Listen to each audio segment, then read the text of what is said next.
Okay.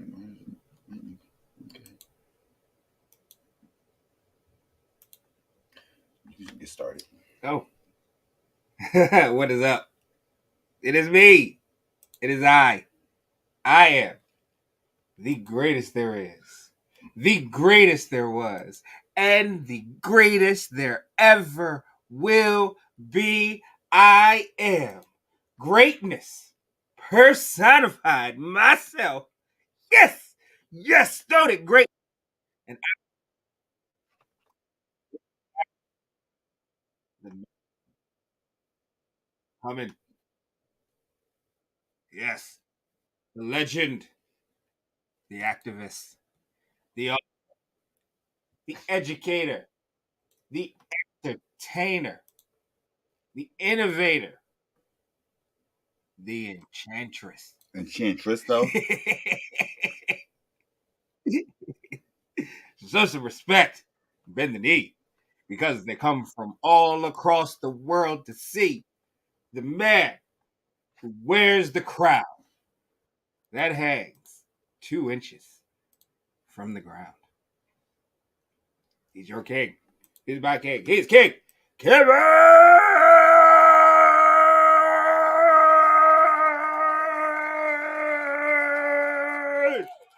Yeah! Yeah, they couldn't even really hear you for screaming over top of them. Oh, here's them. Thank you. All right, I'm right here. What's up, everybody? Thank you guys for joining us for another wonderful, awesome episode of the GreatMines Show. Um, we had some bugs last week, but we back and we got it this time. Here we going. Here he is. So thank you guys for joining us. Before we get started and jump into this dope conversation that we got prepared, We were. make sure you guys are subscribed to us on Facebook, on YouTube. Join the conversation. Comment below, like, subscribe, share, all of that stuff. Help us get our numbers up as we continue to build a better show for you guys. All right, so let's get into this. We're going to do this episode is going to be all Drag Race. All Drag Race Season 16, Episode 2, the second half of the split premiere. Yep. So, you want to get started? Oh, your notes is on point today. No, not really. You got a lot more than I got. Not really. Really, I really don't. So okay. Well, anyway, go ahead. Get it started.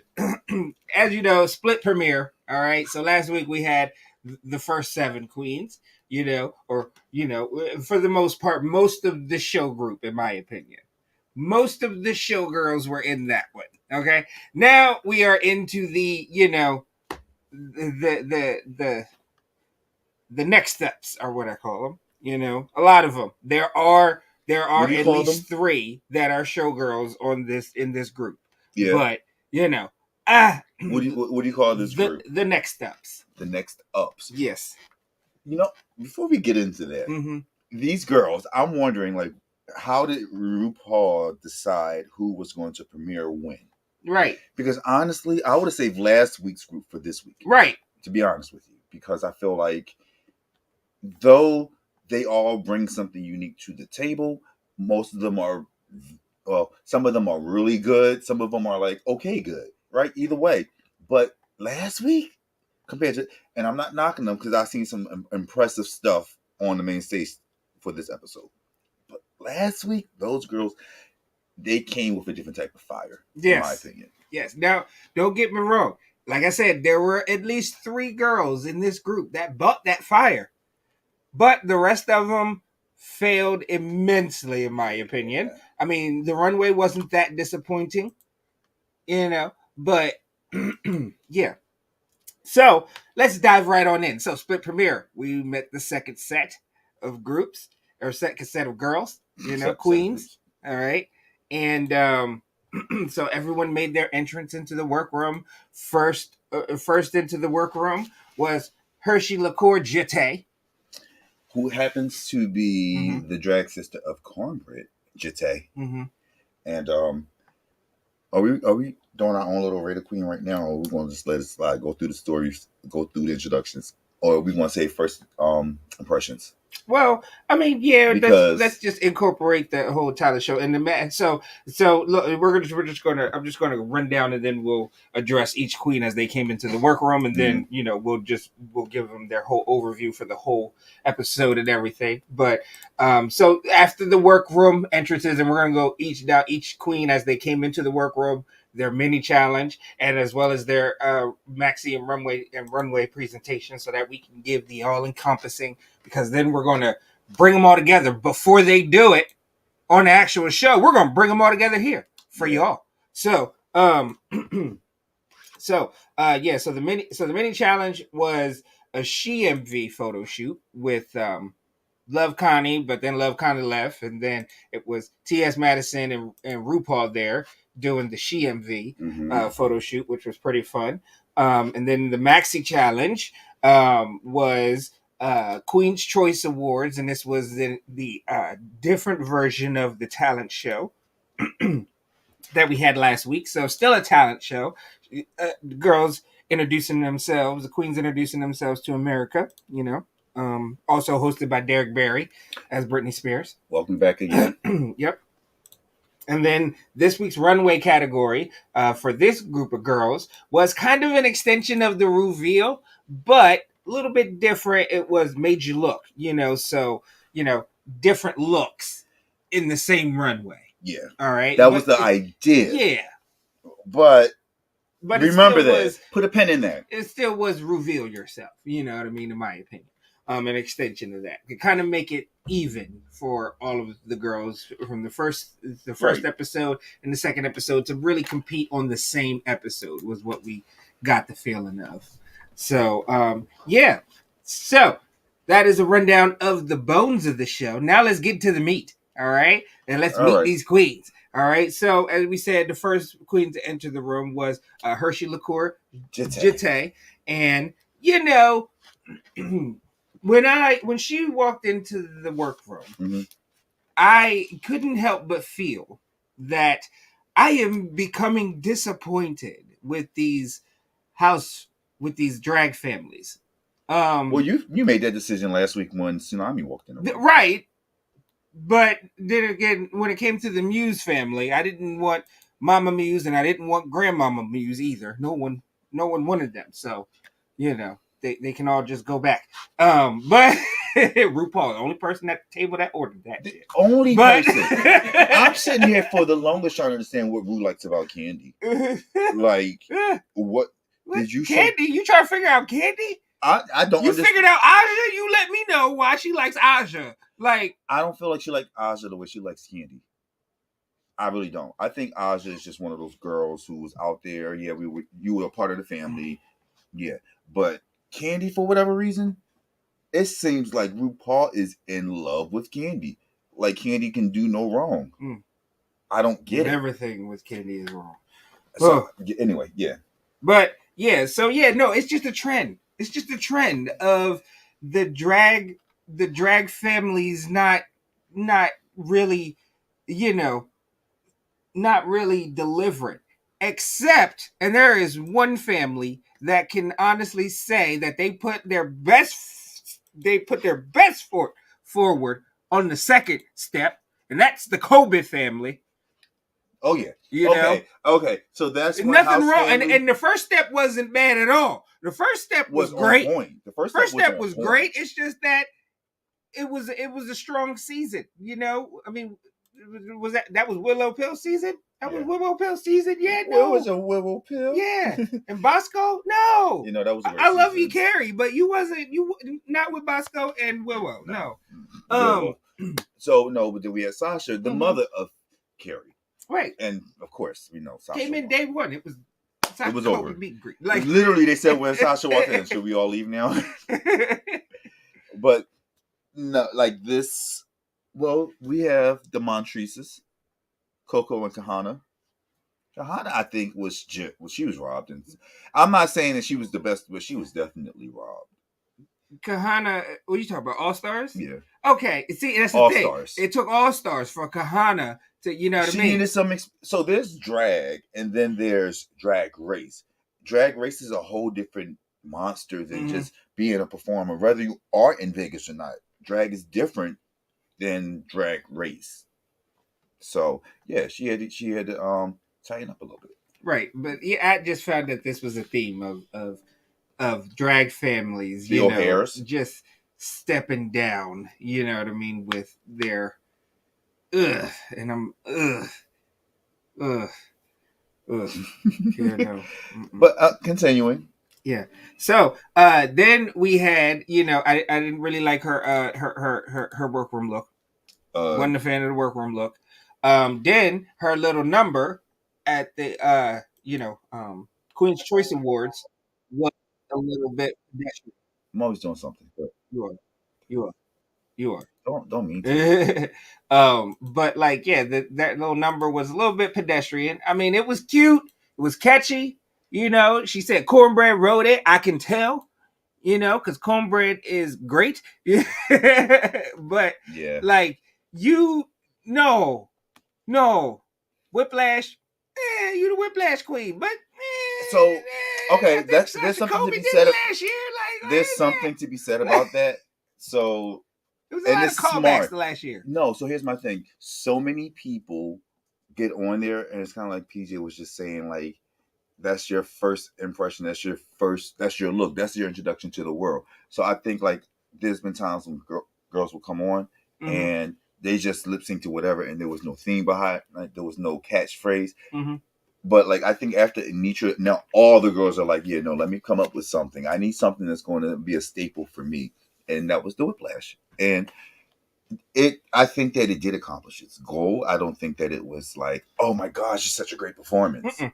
But it accomplished its goal. Right. No, yeah. No, it was catchy. And like I said, she got me here saying she's the Whiplash queen. It's not impressive to me because of the execution.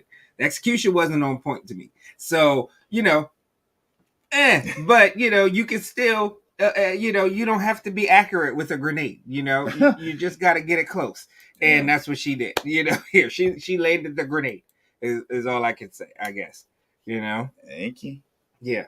Who was next after her? I'm letting you do it because I really don't remember the order they came in. Remember the order. Oh, okay.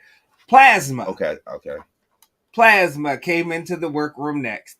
Now, I love Plasma. Yes, absolutely. I love Plasma. Love Plasma. Plasma is quick as a whip, you know, funny. You want a queen that is ready to entertain you. Yes. And I know I'm going to bite my words later on in the show, but you want a queen that, like, when you turn on Drag Race, we've seen those amateurs trying to become the next drag superstar, but as the seasons grow, the talent gets more and more intense. You kind of tune in expecting that you're going to start to see the best of the best. Right. And when Plasma appeared on the scene, oh my God. I think that Plasma is going to give us a run for our money. Now, again, I will cut you off, but like, I just want to, because I love Plasma. Don't get me wrong. Walked in the workroom, thought the face was amazing. Face you was know what amazing. I mean? Wig, was you know what I mean? Hat was great. That's about it for me. Like the from the neck below, it looked very much regular. Like pedestrian, it did. Yes, it looked very regular. Character. There wasn't. She had a theme, I and get it. It was working. It was old Hollywood, you know, exactly. and old glamour, and I got all of that, but I kind of wanted, like, you know, because like, and it was about like, but Q's outfit last week. Only thing that was wrong was the wig. Like, other than that, like, it was big, it was beautiful, it was well constructed, it was amazing. You know, like, blah, blah, blah. I got who you were. Like, oh, you are a showgirl. Yes, you will put on a show. Like, I get it. And that's what you want, and that's what she gave us. Right, but Plasma gave me, like Plasma's outfit gave me very much, like, old lady who I sit with at the old folks' home. That's the point. Happens to get dressed. In her introduction, she says she's a the rest of them are in sweats, but she's the only one that gets dressed. She said that in her introduction, she's like a 60-something-year-old woman living in this 24-year-old boy's body. She is legitimately that. Right. That is who she is. Right, but zhuzh it up a bit for your workroom entrance. For me, that's just for It me. was just I the like the workroom, though. zhuzh. Okay, I that's like fair. the You zhuzh. just wanted more zhuzh. Yeah. That's fair. And her performance. So she wanted you to know who she was. I'm sorry, I gotta go like this for the people at home. All right, so it's all right here. Hold on. I can't even do it this way. I got a mirror on this side, so I was hoping that I could look. Anyway, I'm not doing all that. In my back of my head, yeah. I'm not doing all that. It's okay. Plasma wanted you to know who she was from the jump. She was the variety show. She lip synced, she sang, she did comedy, she danced a little bit, didn't she? Maybe she moved around a little bit. It was a little. Yeah. What else did she do? She did something else, didn't she? She took off some. She had a little reveal. That was burlesque. She did a little burlesque because the way she did it, she had a reveal a little bit. It was cute. Mm-hmm. Should I talk about the critique that she got? Because that's a point to make. Now, wait. Well, let's do the runway, and then we'll critique everything. Okay, do the runway for me. Yeah. So then the runway, of course, was a solid performance. Did think it's a solid performance. We'll get into the technicalities of it once we review everybody or the whole presentation that was Plasma this week. So the runway again was major looks, so had to serve different looks. She came out as one of those old school tomato pincushions, Yeah.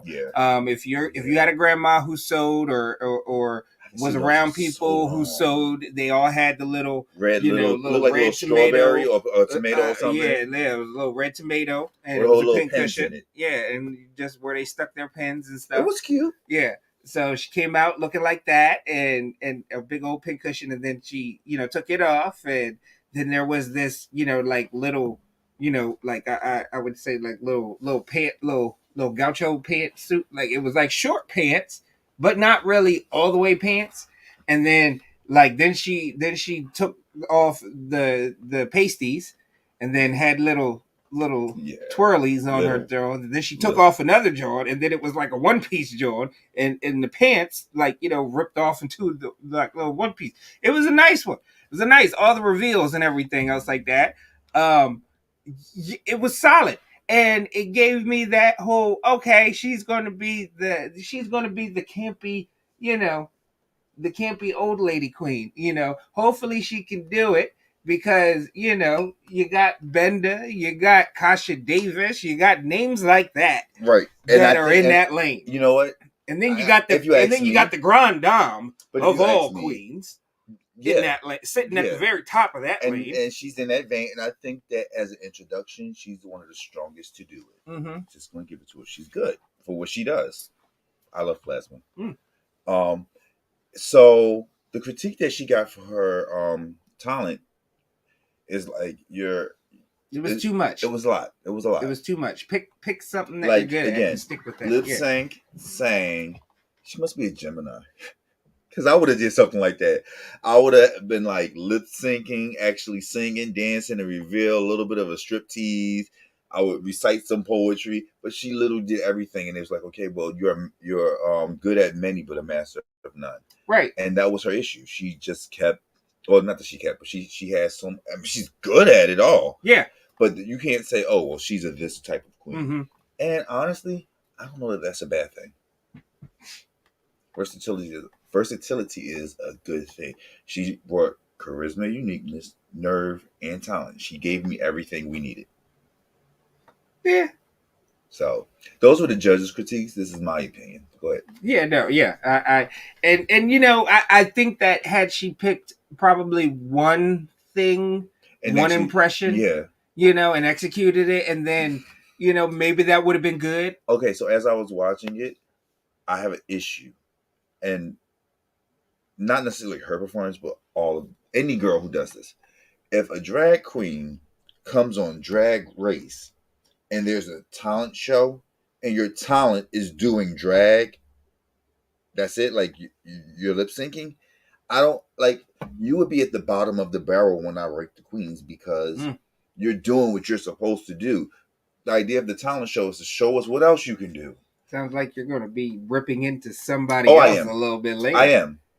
I really am. Oh, I can't wait for that one. Because it's like, you had one job. Yeah. So now we have now we got 2 queens in the workroom. Got 5 more to go. Okay, we need to speed this up. Yeah. So next we had who was third?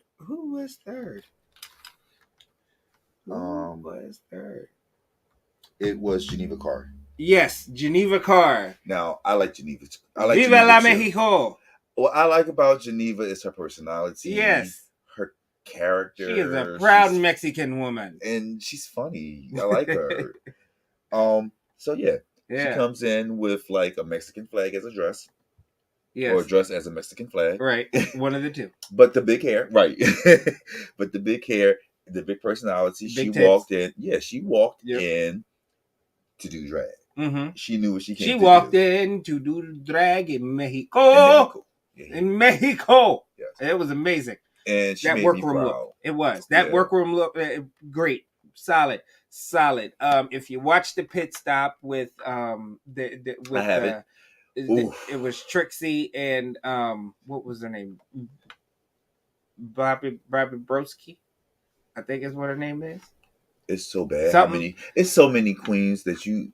No, it wasn't a queen. It was this person that Trixie's cool with and is, I guess, famous too. So yeah, that's the thing with the pit stop now. It's okay because I guess it's Trixie. She's the second most famous drag queen. I wonder how many views she's going to get versus Bianca. She apparently, or any other, based off of her, because you gotta go by the socials, and according to the socials, Trixie's fan base is showing up for her. Is way bigger than Bianca's fan base, even though there's no comparison. Like, if Bianca and Trixie were to compete with each other on an all-winner season, we already know Bianca's in the top 4 walking in. Like, unless Bianca just totally says, I am phoning it in, I'm here for the check. Like, here's the thing with Bianca. She has to lip sync in an all-winner season.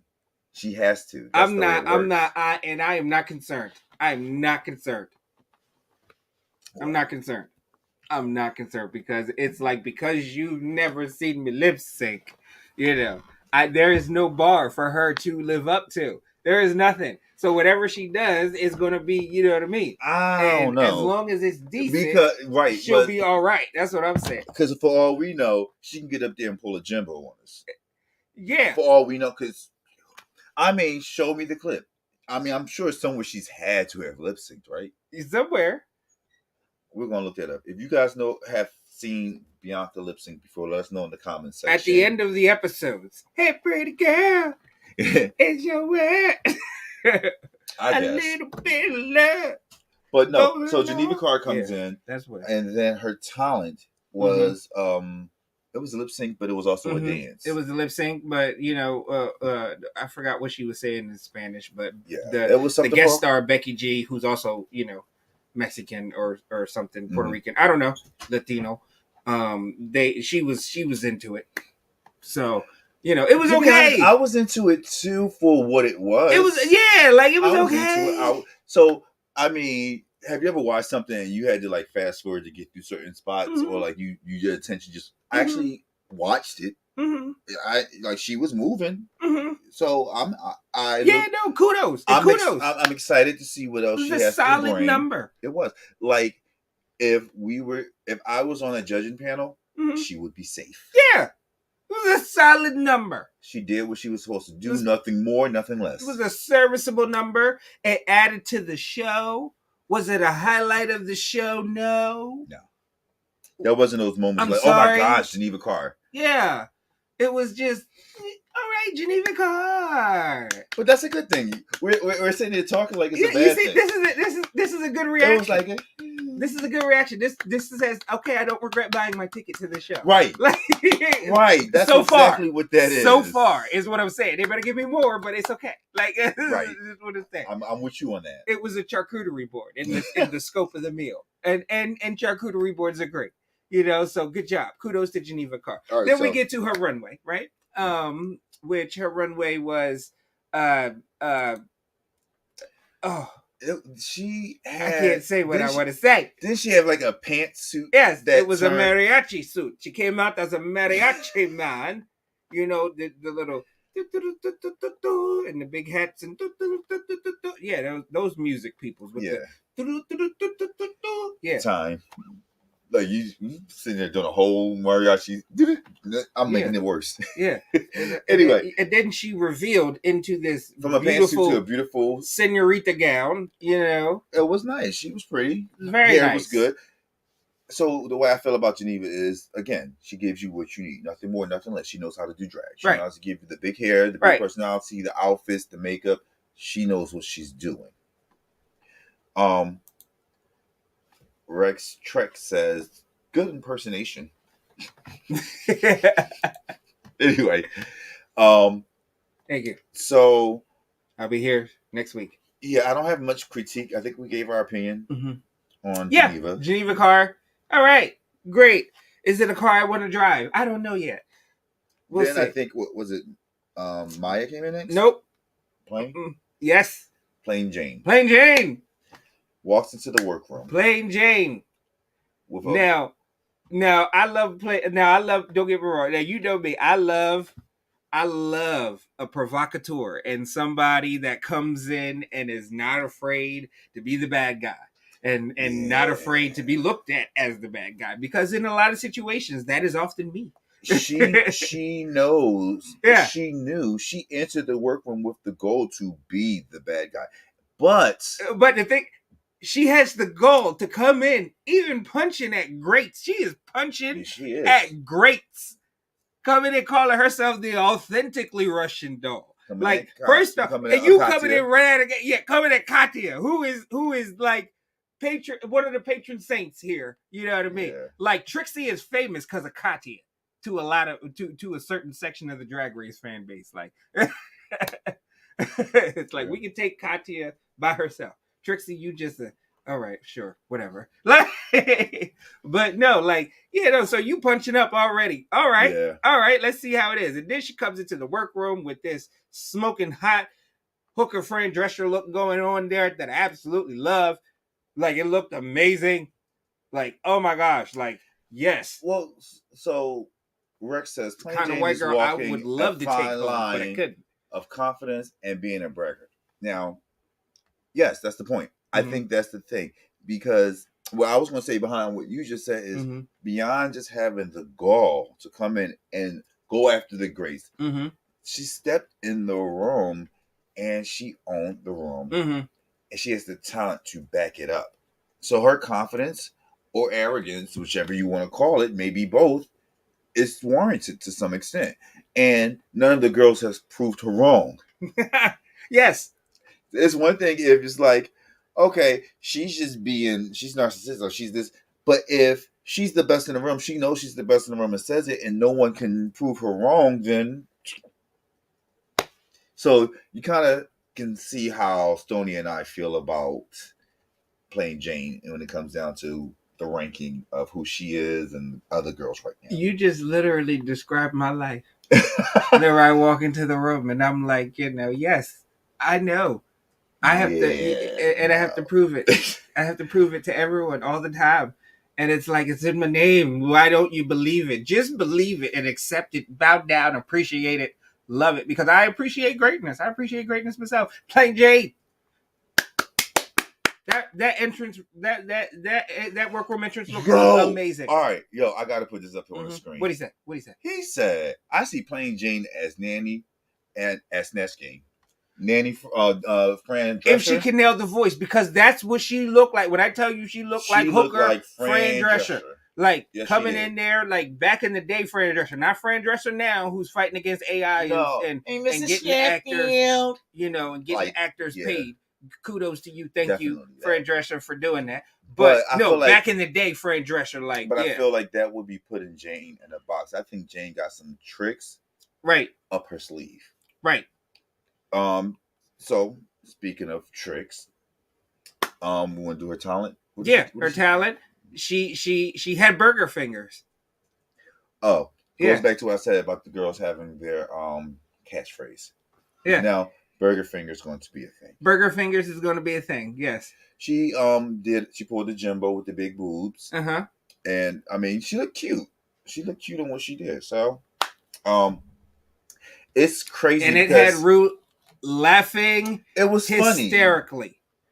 Like and the crazy thing is, if you play back both episodes, the two that she was laughing the most at, the two acts that she laughed the most at, Sapphira's and Plain Jane's. Yeah. Were the two that she was cracking up at. Like, and so you know that is always a one-way ticket to the finals or at least to the final four. If you can make me laugh. I have to go back to the last week when Sapphira started doing Break My Soul, and she just walked with the little arrogant shoulder, like, yeah, I got this. And Ru did that little one eyebrow thing, like, oh, okay, like, I see you, I got you. Oh, I see I'm you. paying attention. Oh, yeah. I didn't see an eyebrow raise, but Ru was paying attention.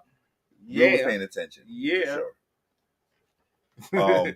So her talent show was funny.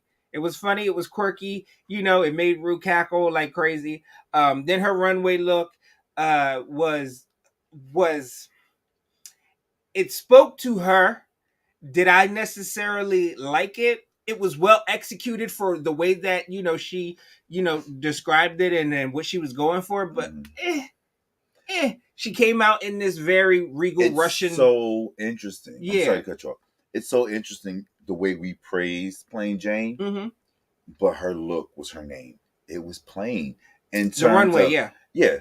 In terms of like what. Not saying that she didn't look good. Oh, she looked flawless in both looks. You know what we didn't beautiful talk about? In both looks. We did not talk about the mini challenge. Oh, the SheMV ones. Yeah, the SheMV. Yeah. We were just going to talk about who won after we talked about everybody. That was okay, gotcha.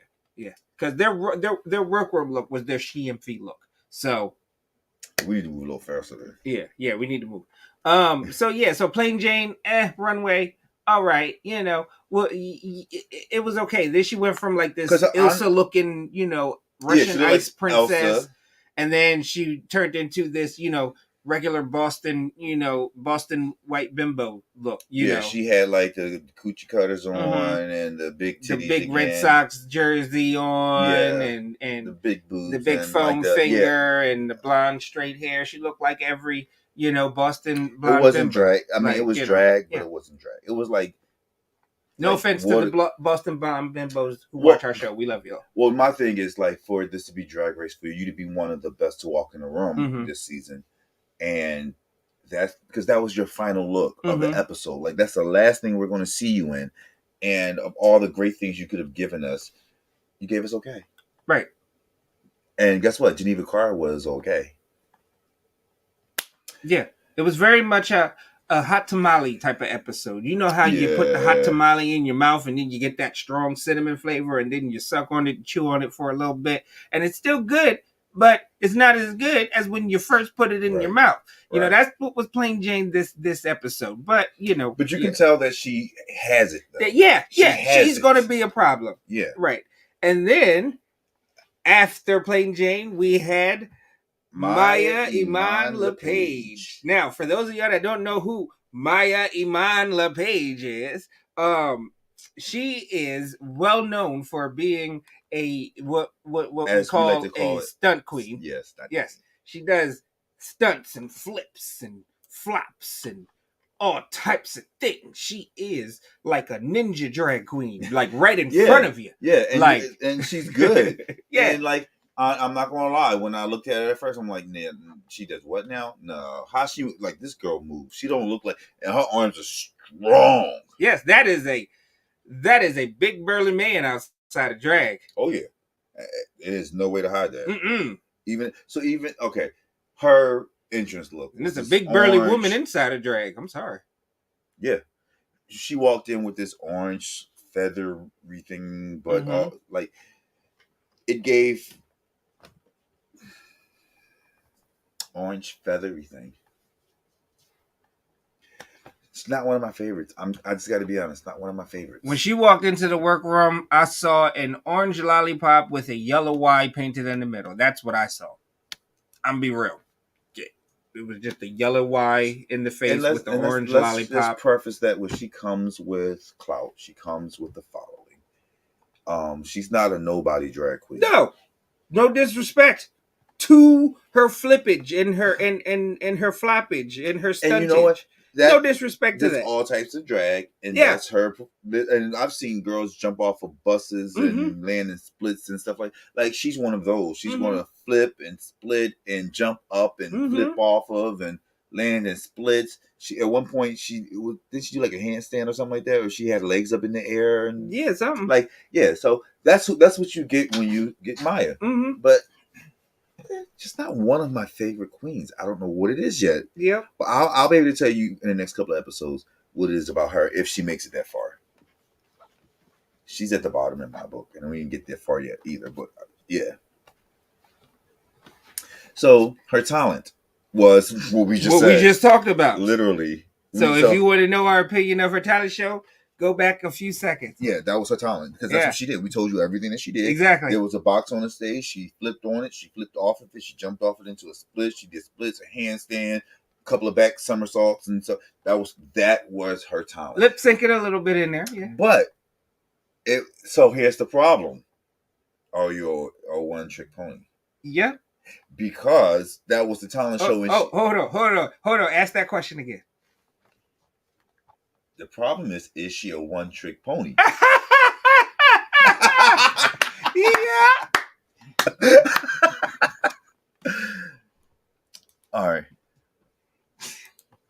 I had to put this up. Sorry, I always have to look away when the queens do jump splits. I just can't. With the tucking and all, nah, I'm with you on that. Yeah. I'm with you on that. Well, of course, there's no way. We're not talking about there is no possible way. So for her runway look, what was her runway look though? Like she's forgettable. That is exactly what her runway look was. Absolutely, positively forgettable bullshit. For those of you who don't know, the better half of greatness is sitting across from us. Hey PJ, love you. All right. No, really. Me, but okay. What'd you say? I said not as much as me, but okay. No, really, what was her look? Yeah, exactly. I'm not saying anymore because it was forgettable bullshit. I legitimately just got finished watching Untucked, and I still can't remember what her look was. Exactly. Why? Again, like 20 minutes before we started, Untucked had just finished. Again, we are in another situation where we are sitting at a table, and the only person who ordered the shit is RuPaul. All right. I know I'm just going off into all my little tangents, but here's my issue. On one hand, the world is evolving, and if you don't change with it, you'll get left behind. And I think that's why Ru is giving us all of these viral sensations, even if they are just a flash in the pan. I'm not saying that the internet and TikTok and stuff like that, but these people that are coming on, it's like, yeah, you got a lot of following. You got a big TikTok following. Yeah, especially or locally, you know what I mean? If you're a big name drag queen in a big city like Miami, you know what I mean? And you command clout and stuff like that. Like, I get it that you get a shot, especially if you send in a tape. You know what I mean? Yeah, because that's probably a city that RuPaul frequents. You know what I mean? And she's in touch with those type of, you know, like we got to also take that.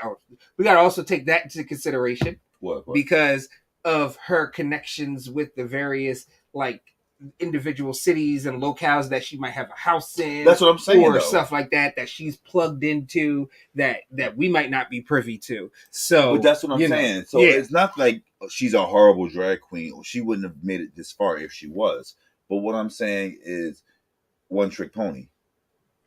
At the end of the day, you gave me what I was just complaining about earlier. Girls who come on the show and they lip sync as a talent. No, that's not a talent. Maya Iman Page showed us her talent. Now, I mean, she may not be. I can be wrong. For her sake, maybe. Let's hope that I am. Yeah. But right now, the expectation bar is set kind of low. Yeah, it is. It is very low. Sorry to say that, Maya. Very low, Maya. I'm sorry. You're a lovely person. She seems like you seem like a hardworking drag queen. If you make it that far. Like, yes, strong Miss Congeniality contender here. Hopefully, she's a contender. We'll see how you act throughout the show, because you could end up being a stone cold dirty, biatch, but you'll show yourself, and hopefully, and we're rooting for you as far as congeniality. But a contender for the crown, I'm sorry, ma'am, you are not. You are not. I'm sorry. So moving on from my and shout out to Plain Jane with the "I've never seen a corset make somebody look bigger" comment about. Like she has to be an Aries. These girls are not holding back at all. Or a Leo. They're not holding back right now. And I love it. Plain Jane has to be a fire sign, period, because that is the vitriol that we are only capable of. Like, oh my goodness. So moving on. After Maya, before we get to anything else, Plain Jane kind of make it seem like she got some spooky powers. Mm-hmm. And like they had no, because there was somebody else coming in before that. Yeah, no. Yeah. But the point was, when the next person came in, that's when it really got spooky. Because I think her and Megami had a comment, and then they said somebody's going to fall. But this is when Megami came in. Well, Megami didn't fall. Yeah, I know, but I'm saying Megami came in before. That's when this conversation started. Yeah, Megami came in before. So who came in now is Megami into the workroom. Brooklyn, New York queen, who is the artsy fartsy queen of the season. Mm-hmm. That workroom entrance room.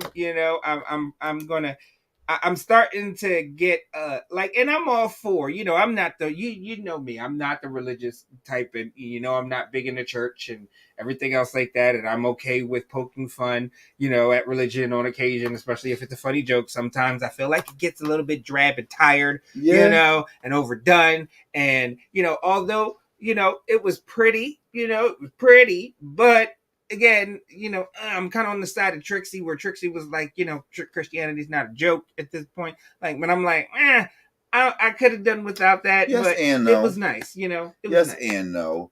It was her entrance look was a lot. Mm-hmm.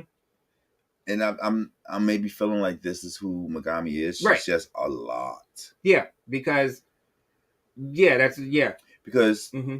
And then we move on to her talent. Her talent, yeah. What was her talent again? Her talent was lip sync. Yeah, she lip synced. Lip sync, and it was a message. So basically,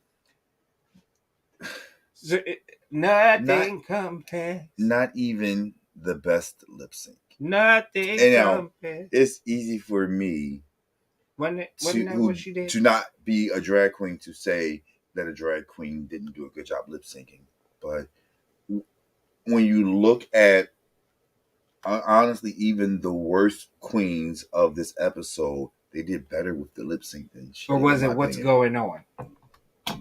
Was it what's going on? Or was it Sinead O'Connor? I don't know who it was. It was one of them people. But she just stood up there, and like she had an easel there. She was holding, a flag. Yeah. And she was yelling at the flag. But it was like a gay flag. Though. Yeah, but it was a gay flag. And she never unfurled it. Not once. No. So it was this crumpled up flag the whole time. And then she's doing half the lip sync while this easel's sitting there. So I'm like, okay, what's the easel? What's on the easel? Yes. What's on the easel? What's in the box? Yeah. Like the whole time. What's in the easel? And then at the very end, she picks up the easel, and there's a message there. You gotta read. You lost me because I gotta read. Damn. And then it's like, I'm American. Come on now. Look. And then it's like, hey, we're not that bad. Yes, we are. It is like, hey, another message. Vote to protect drag and vote. She had a message. Yeah, and I love the message. And even in her Untucked, she said, even though it may not have been like the big performance that people expected, mm-hmm. I stand 10 toes down, and I'm paraphrasing obviously, but I stand 10 toes down on what I did because I had an opportunity to give the world a message. Yes, and you had the platform to do it. You took advantage of the platform. kudos to you, She seems Megami. like- You are the type that will walk the walk and talk your talk and walk it too. Like, I appreciate that about you. Can I be honest? This might sound bad, and Mhm. for all the Megami fans out there, sorry. She seems like all those other reality show contestants who get on says, I didn't expect to win. I just wanted to make this point. Right. And that's what I get from her. Yeah. And then, and then that kind of makes me like, okay, great. But you had the skills to get here. So show off the skills to win, you know? But yeah, and then her runway look, which was again, made you look. It was like, you know, and she came out like this Pan's Labyrinth, like angel type of thing, with the eyes on the hands here. All right, and then she had like black contact lenses and black out eyes and stuff like that, to where it was like, made you look with my hands and my eyes and my hands. I'm making you look. So that's what she was trying to do. That wasn't so. She didn't get it. I liked, even though like the entire look was a lot. I actually liked it because it was so conceptual. It wasn't the challenge, but it was so conceptual. And I already told you how I feel about her in terms of like how far she's going to go in this competition. I feel like she's like that person that ran for president and was surprised when they won. Why are you giving me that look though? After Megami came in, everybody rated her or read her or whatever. Did they whole look you up and down type thing? And they were talking because she said, "Oh, she's the Antichrist," because she had like this thorn. Yeah, that was her whole get up for her workroom look. Little horn. Yeah, she had an upside down cross in the middle of her chest. So she said she was the Antichrist or like that. And then Plain Jane said, "I hope the next girl coming here slips and falls or something like that." Yep. And then Nymphia wins. Nymphia win. Oh my gosh, and what a breath of fresh air that win was. Walking into the workroom, don't get me wrong, I am not a fan of the workroom entrance look. Not a fan of it. The trench coat with the glasses on, I love that part of it. But when she opened it up and showed the banana thing, it was funny. But I'm like, So when I first all the previews and Meet the Girls and all the stuff that they were showing before, the show premiered, the first time I saw it, I was feeling the same way, like when she opened up but then it clicked, and I got if freaking I thought. What do you say? Put it up on the screen.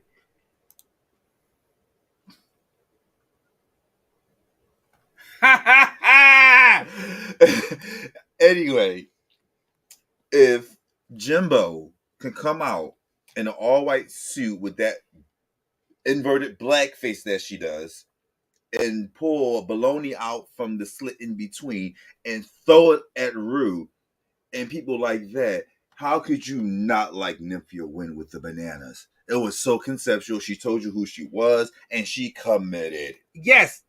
And I got it after the workroom entrance, which is bad. I didn't get it until the end of the episode. That was the thing. That's like somebody giving you important information out of context. Right.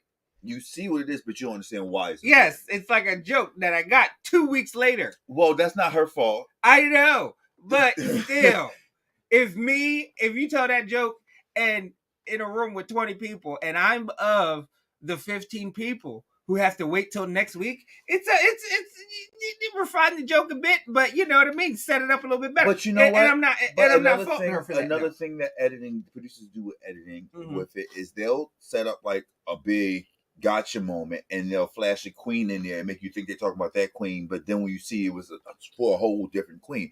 So I get it. It was a gotcha moment. It was like, oh my gosh, she walked in looking like that.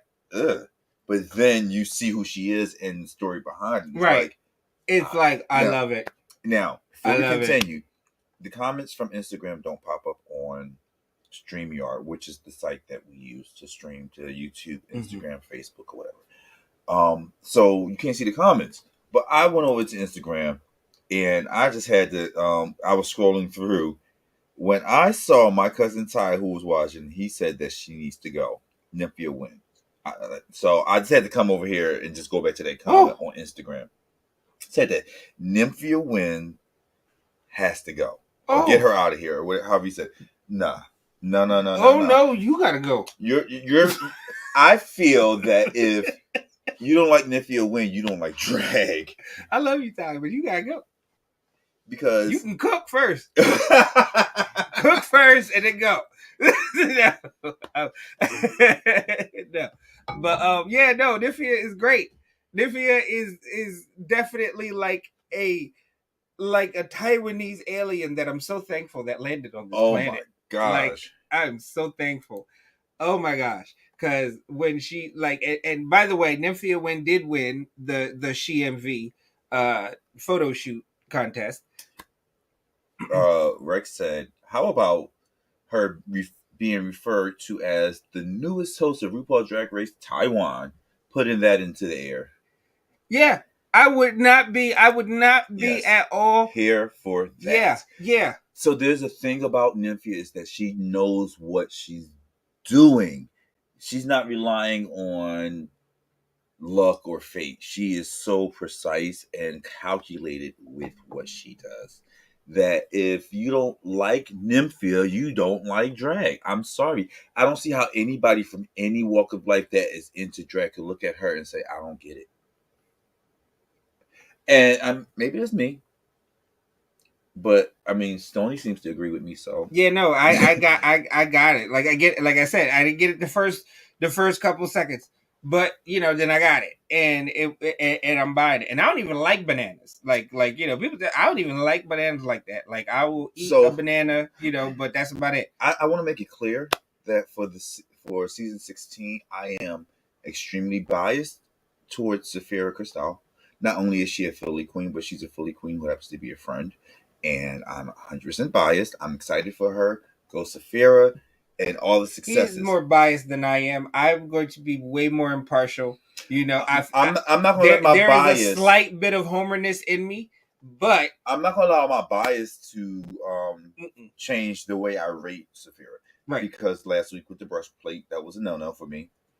But it does not take away from. She turned it into a funny thing. Me personally, I feel like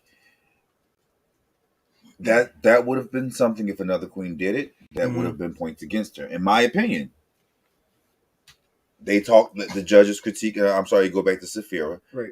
But the judges' critique was all about the same thing that I had an issue with, so I can't be wrong. Yeah. Yeah. And so then Nymphia Wynn came out and she stuck to her thing with bananas. Well, no, her talent. Her talent was a Taiwanese like sleeve dance type of deal, and it was so beautiful. I've seen like previews of people who do that. I've never actually saw a full performance, and like from start to finish, I was captivated, and she was so graceful and skillful with what she was doing. When I tell you, Nymphia Wynn she's knows what she's doing. She is a problem. She knows what she's doing. And when I was watching Meet the Girls, as I was watching, like you can tell who the strongest queens were. I'm like, this is going to be hard. Yeah. I am. I'm always the one to see, and you know me. I am very much I like to try to figure out what the producers are doing and everything type of watcher when it comes to this. And it seems like. And we'll get down into it, especially once we do our rankings and everything. But it seems like they have been planting seeds, of a story of a top three. You know what I mean? To where you starting to see the top. Like, we're going to plant seeds. We're going to plant a lot more seeds around the people who we want, who are going to be the top three. So that way it's not a total shock once it starts to sprout and it gets to that point. You know what I mean? Which I appreciate. Because you do have to hold viewers' hands, or we get situations like Candy Muse and things of that nature. And then but sometimes you just can't build. You just can't build people. You know what I mean? Like in wrestling, you there are certain wrestlers who are amazing and everything, but they just don't connect. They just don't connect. Yeah. It's not your fault. It's not their fault. It's just they don't connect with the audience. And that's the thing with Candy Muse. She's done. But Oh wait, we was talking about her. No, I was just making a point with that. Okay. But so anyway, Nymphia wins. Yeah. Her performance was excellent. Great. Beautiful. I think, if not the best, one of the best of the night. And honestly, she should have been in first place, in my opinion, because her talent, again, was like the best, the most captivating. Right. It was exciting. It was graceful. It was too much into one thing for you to just like dismiss it as anything but great. But this is where we get into the twist of the thing. Because again, like last week, we had the Rated Queen system where all of the queens... Nymphia wins runway.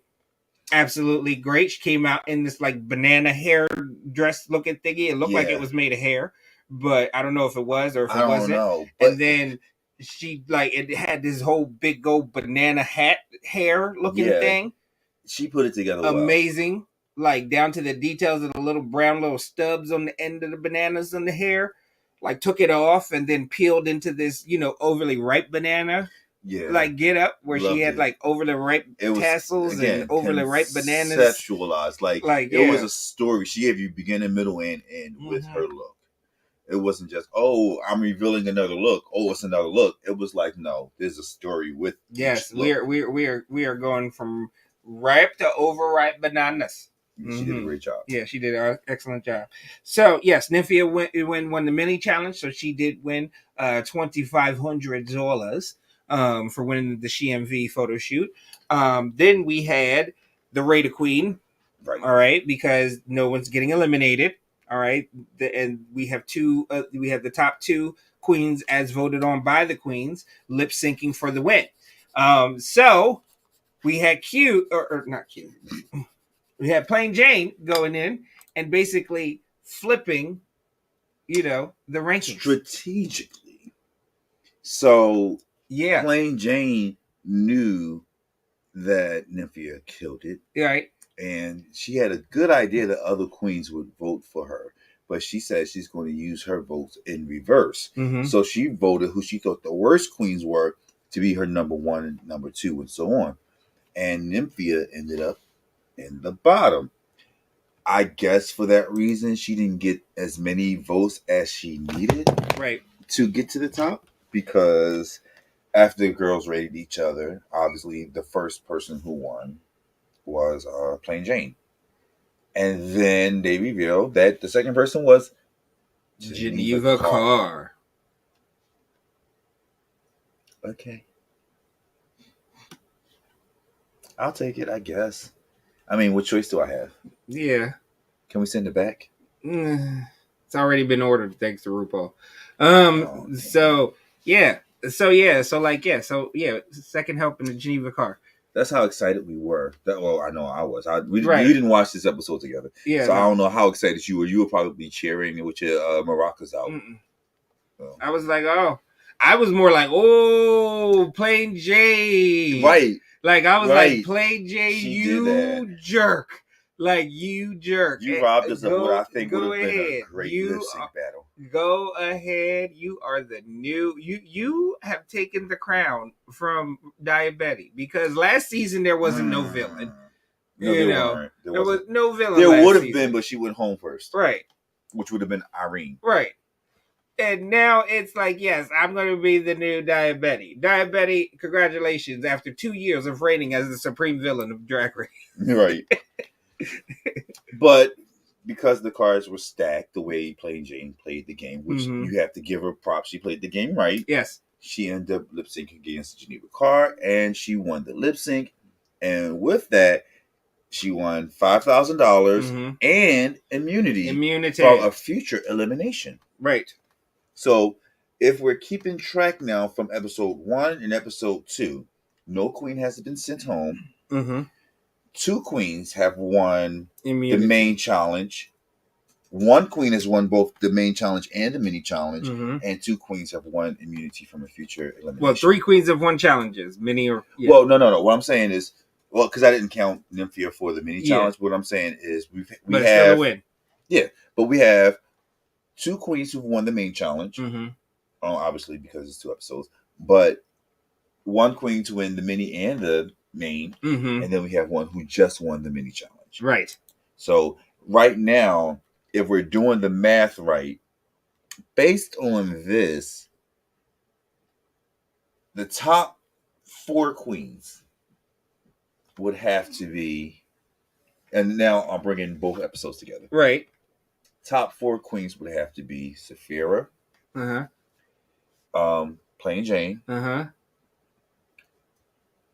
Q. Not even Q, honestly. No, it can't be. Q was in the top, anything. Right? But she was in the top. She was rated. Tops. Yeah, she was rated to be in the top, but she didn't win a thing. You can't, because even though Nymphia wasn't in the top, we all know she should have been in the top. Right. So yes, she's won a challenge. You can put Nymphia over Q. You can put Nymphia over Q. You have to. Would I do that right now in my rankings? No. You have I would to. Not. I would not do because Q didn't win a challenge, but Nymphia did. I understand. Q was rated by the other queens to be in the top, but I have a sneaky feeling that Rouge is doing this for these two. I don't think this rated queen is going to last. No, I don't think rated queen. I think rated queen was just for this week. Exactly. Next week somebody's going home. So it won't. Exactly. Who cares? It won't count. So Q being rated in the top and Geneva Carr being rated in the top don't really matter. Those were technicalities, in my opinion. I can see where you're going. Yes. So if I'm rating who the top queens are, Sapphira, because she's won both the mini and the maxi. Right. Then it would be Plain Jane because she won the maxi. Right. And then it would be Nymphia Wins because she won the mini. Those are my top 3. Yes. Respectful. That is top 3. 100% viable, plausible, respectable. Like it's a solid top 3. Sound logic. I'm not arguing against it. Not. Following Nymphia, I would probably put Q or it's hard. So the next 4 girls for me, and I don't know how to put them in a specific. Well, no, order. It's the next 3 for me. For me, I'm gonna tell you who the next 4 are for me. Okay. It would be Q,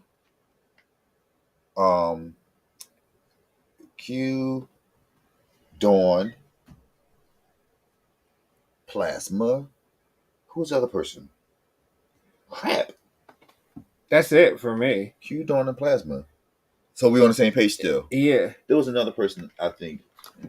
The only other person that I had somebody between Dawn and Plasma, but that's because I just feel like look wise, they're better. Their look is not as polished and not as interesting as Dawn's, but more polished and put together than Plasma's. You know what I mean? Morphine. You can't say Morphine doesn't look amazing whenever Morphine is gorgeous. All right, so this is what I'm gonna give you. And Rue loves a pretty girl. This is what I'm gonna give you, and this is going to be shade on purpose. I will give you that only because, based off of what you said about Plasma earlier, I can see why. Because you didn't like Plasma's look neck down. I don't like Morphine's look neck down. In the face, Morphine is just a prettier girl than Plasma. So in that sense, yes. Only in that sense. Because I feel like when it comes down to actual drag, Plasma got it over Morphine anyway. Yeah, no. Any day. Yeah, I agree. I agree. I think that, showmanship, everything else like that, yes. Yeah. I just think that in the scope of the competition, I think that in the scope of this competition and how we know RuPaul Drag Race to be, I feel like the competition wise, Morphine may fare better over the long run than Plasma will. That's just my take on the competition. You're entitled to that, as wrong as you are. No, and I may be wrong, and I'm okay. Oh, I'm a Plasma fan, love Plasma. I love Plasma over Morphine anytime. So after, I'm trying to think, and I don't know why I'm drawing a blank. And then the thing about Morphine is that Morphine is out of that, but no, Q, Dawn, and Plasma, they're that strong second group behind the top 3, the power 3, as I'll call them right now. The Trinity. But yeah, like, and then you got Morphine who can bounce in and out of that area. So here's my thing.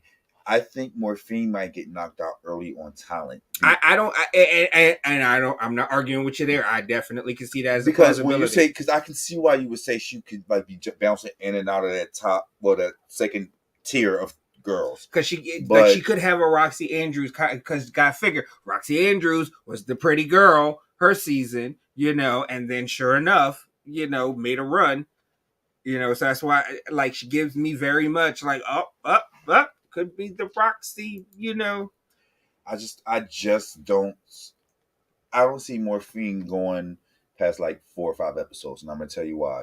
Because there's girls that will go home before her, and I think she's just biding. She will be biding her time. We're gonna get to them girls that are gonna go home before.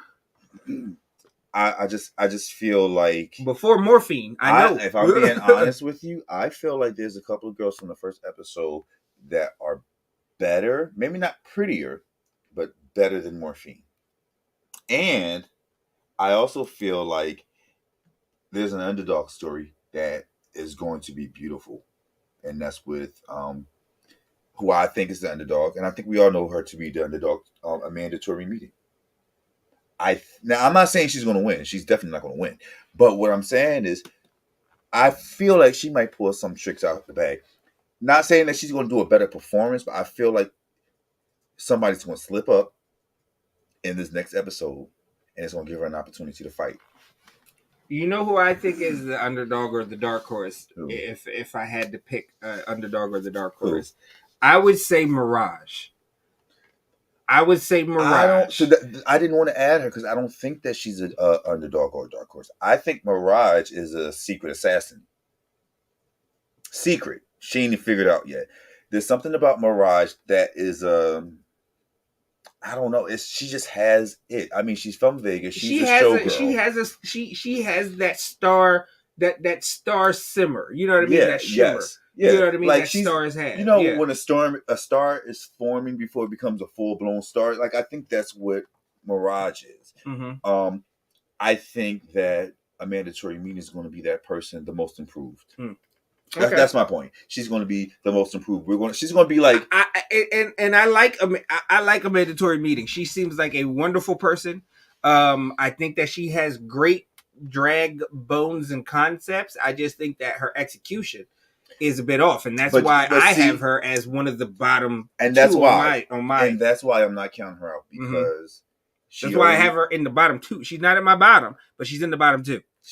Even if she is, she's not going to stay there long, because she also has girls with her who are helping her to polish her act while the show is going on. So not only like after the show is done, they've announced the winner, and we're going to see Amanda Tori Meeting down the road. It's like, oh, she's a fierce queen. No, she's going to do that quick. Because how long do you think people like Saphira are going to just sit there and watch her busted? If you know Saphira, she's going to give you something. Like, she's not going to give you all her tricks, but she's going to help you get a little bit better. So I don't think that she's going to get knocked out as easily. If she has somebody there to help her polish those little things, oh, please. Amanda Tori Meeting. She ain't got it in the bag, but she's playing around with the girls. At least she's in the park with them, if you ask me. Because there's girls who aren't even in the park. I'm sorry, Hershey. It's not your season, baby. It's not your time. Let's go down. Matter of fact, let's take a look at all of the people who have come from houses on this season. Like Tsunami. I was getting there. It's not. No. I was getting there. No, Tsunami season is never. It's never. I would say that. I mean, Megami, you just messaging yourself out, like, like show me something that is Megami besides Megami is about messaging, and you know what I mean. And I appreciate the messaging. Don't get me wrong, but like you got to be something else. Hershey, Liqueur, not. Again, I already told you how I feel about Maya. Maya. Like our bottom queens, Megami. Tsunami, Hershey, Maya. Then, on the outside, a mandatory meeting, but that's just... all right, because the mandatory meeting was going to be the next one I named. Yeah. Am I forgetting anybody? No, because I would say that Mirage was definitely safe. Geneva was definitely Geneva safe. is definitely safe. Plasma was definitely safe. Morphine was safe. Yeah. You know, yeah. Yeah, that's it. I mean, Yeah. so those are the bottom queens and those are our top queens. Yeah. And I think that Let us know yours. Please let us know. Down in the comments, please. Because this is an interesting season. I looked at Plain Jane stacked against the other girls before Nymphia Wynn walked in. And it seems like Plain Jane is just like tall because she towers over all the other girls too. Mm-hmm. But she's just a look. Whereas the other ones are trying to, it feels like they're trying to figure out what their look is or what a look is for this. And it's just not giving. Sorry. Plain Jane and Plasma. How do I feel about that? What do you think? Rex says, so far I'm looking at Plain Jane and Plasma. And yes, it is too early to call for any of us. Because, like, honestly, I told you I'm biased. Again, Saphira's my girl. So I'm going to have a specific extra background cheer for her. And that's what I say when I'm biased. It's not like I'm going to rate her over another queen who did better than her. And I'm not, in my personal ranking, Sapphira is the number one, but it's not because she's the Philly queen and I'm being a homer and stuff like that. Like, I mean, Kevyn will tell you, I am not a big Philly homer. Like, there are certain Philly teams that I will be all like, yes, I'm for, but other than that, I am not. Like, and you want that. You don't want somebody just going to go with it just because everybody else is going with it. Right. So I get that. I know her personally. It's not just like, oh, she's a Philly queen, but she's like, even with Trinity K. Bonet, that's somebody that I know personally. I'm just going to root for you because I have a personal love for you, and I want you to win. You may not win because Trinity didn't win either seasons, even though she was robbed in that All-Star season when they brought Eureka back. She was robbed. Anyway, you don't agree? I love Trinity, so I can't, say anything that would, anyway, adversely. I could. I think no. If we're going to be fair in judging the show or reviewing the show, when you do good, you do good. Yeah. When you don't, you don't. Yeah, no. And I've said, people do bad all the time, but And as Saphira said, good is good. Like, it don't matter if my good or you. No, good is good. So, but at the same time, if you fumble, you fumble. Pick up the ball and do what you got to do. But we're not going to act like that didn't happen. Nobody's perfect, so I'm like here for this. I'm excited. As am I. So yeah, next week shaping up to be such a great show. All the queens come together next week. We get a full, drag down, snot, slobber jaw jacking lip sync for your life next week. Yeah, and we'll see who goes home next week. Here's the bad thing for me. Y'all know I like to make my predictions. And for the most part, I do good. Mostly. I can't pick it on this one. As much as I would love to just say Saphira, I can't. I would love to. When I first saw her name without having any context of who these other queens were, it was in the bag for me. But then I started to see, and thank you so much, there's immunity. So the fact that Saphira and Plain Jane, who are the two people who probably would need it the least, right, have immunity. That's like, kind of messed up. They can take a week off, and really be like, you know what, this is not my competition. I'm just gonna phone it in. I got immunity, so I'm thinking about Snatch Game with Plain Jane and Saphira. I can't imagine. Now it depends on how the immunity works too, because it could be one of those situations where you can't use it. You have to declare it after Ru may say after we talk about the Maxi Challenge, you have to declare if you're going to use your immunity or not. And then in which case you can't use it on the elimination day because you should have activated it before, and that could be a way to do it. But also think about this, and it could be any challenge. I can't imagine which one it would be, but let's say there's a challenge where the two of them in the bottom. And they both have immunity. No one goes home. That would be cool. And I would love that. No one goes home. I would love that. I would too. Because I want to see those two at the end. Mm-hmm. Those are the two. I'm not saying it has to only be those two. Give me like a top 4 since that's what you're doing now, Ru. Give me a nice top 4. Mm-hmm. Sprinkle a little Dawn. Sprinkle a little bit of Nymphia in there. Mm-hmm. And we got it. Whew, that's a top 4 for you. I don't. Q's gonna have something to say about it. I bet she will. Q is gonna have something to say about it. Same thing with Plasma too. Like, that's Plasma, why I feel it's a 6-horse race. It legitimate 6-horse race. There are 6 horses that you could put a bet down and it be legitimate. All right, and that is Sapphira, Plain Jane, Nymphia, Q, Dawn, and Plasma. Those 6 you can put money down and it's a safe bet. It is a safe bet. But the other ones, and the reason why Morphine is, you know what I mean, because that face, you can't discount that face. I'm sorry, you can't. That is one of the smoothest mugs that has been in drag race. Everybody is going in on her face, because it's amazing. This is not RuPaul's face race. It is not. Right, but face is half the battle. It's not half the battle. Because we've seen some ugly mugs make it. Trixie. So it's not the face.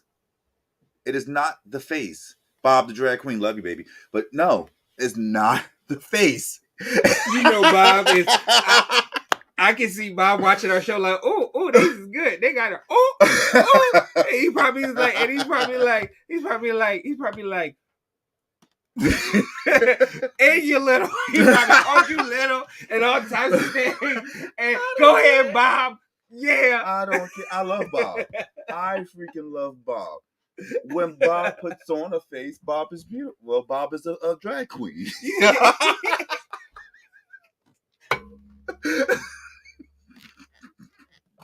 Where's the lie?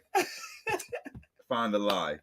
Please. Yo, because it's Bob the drag queen. You jerk. You jerk. But no. Just stating obvious. So next week, it is on and popping. If you haven't, the race already, is on. Start your engines. If you haven't already, subscribe, like, continue to comment, share this with your friends. If you're on YouTube and you subscribe, hit the notification bell so when we schedule our next show, you will get the notification and you'll get a notification when we go live. If you're on Instagram, go over to our YouTube or go over to the YouTube for now. It will be changing soon. Right now, it's basically my name, KevyNMines on YouTube. Go ahead, follow us over there right now. We'll give you all the new handles once we have them ready for you guys. Until then, thank y'all for coming. God bless you. Good night. That's what he always says. I love it.